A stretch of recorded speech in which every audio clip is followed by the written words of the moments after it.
এই প্রথমবার আমি বাড়িতে বানাতে চলেছি ভেজ মোমো। বাড়িতে কিন্তু চিকেন ছিল না, কিন্তু অনেক রকমের সবজি ছিল, তাই জন্য আমি ভাবলাম চিকেন যখন নেই তাহলে আজকে ভেজ মোমোই বানানো যাক।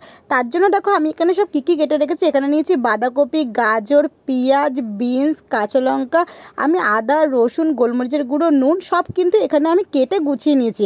আর এদিকে আমার মা কিন্তু ময়দাটা মেখে দিচ্ছে। ময়দার মধ্যে সামান্য পরিমাণে নুন, চিনি আর রিফাইন অয়েল দিয়ে বেশ ভালো করে কিন্তু ময়দাটা মেখে নিতে হবে, আর একটুখানি পরিমাণে জল দিয়ে। এবার ময়দাটা কিন্তু যত ভালো মাখা হবে মোমোটাও কিন্তু সেরকম নরম হবে, আর ময়দাটা কিন্তু সবসময় জন্য ভালো করেই মাখতে হয়। তো দেখো এখানে আমার পুরো ময়দার ডোটা পুরো তৈরি হয়ে গেছে। এবার আমি কিছুক্ষণের জন্য এটা ঢাকা চাপা দিয়ে রেখে দেবো।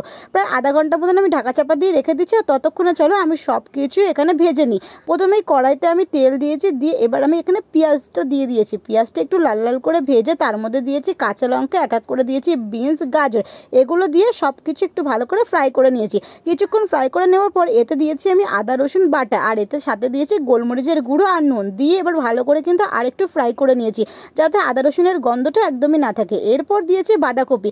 বাঁধাকপিটা কিন্তু আমি সেদ্ধ করে নিইনি, আর সেদ্ধ করেও না, তাই জন্য আমি কিন্তু এরকমই দিয়েছি।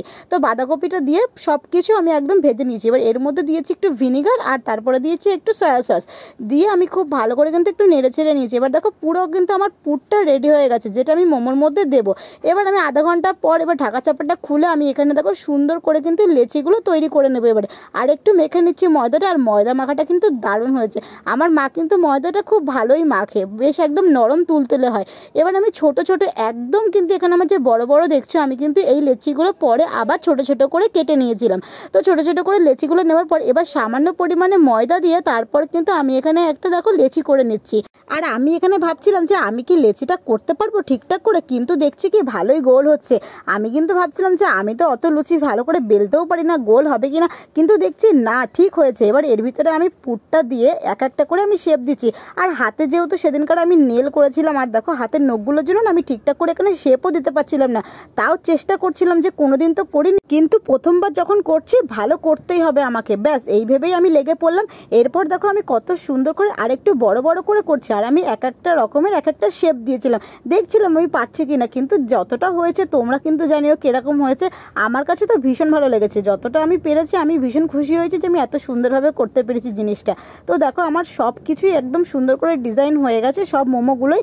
এইবারে কিন্তু আমি একটা স্টিমে বসাবো, তার জন্য আমি এখানে একটা ঝাঁঝরি গামলা নিয়ে নিয়েছি, আর এই গামলাটার মধ্যে কিন্তু খুব ভালো করে আমি এখানে অয়েল করে নিয়েছি গামলাটা, যাতে এখানে লেগে না যায়। এইবারে একটা সসপ্যানের মধ্যে আমি পরিমাণ গরম জল নিয়ে গরম জলটা বসিয়ে দিয়েছি সসপ্যানের উপর। এবার তার উপরে আমি এখানে ঝাঁঝরি গামলাটা বসিয়ে দিয়েছি মোমোগুলো স্টিম করার জন্য, আর ঢাকা চাপা দিয়েছি। ব্যাস কিছুক্ষণ পর আমার পুরো মোমো রেডি। আর মোমো করতে কিন্তু প্রায় আমার এখানে 1.5 ঘন্টা মতো লেগেছিল। ফাইনালি দেখো একদম সস দিয়ে কিন্তু মোমোগুলো খেতে দারুণ লেগেছিল, আর মোমোগুলো বেশ দারুণ নরমও হয়েছিল। ভেজ মোমোটা কিন্তু দারুণ হয়েছে, প্রথমবার করেছি, সবাই বেশ নামই করেছে।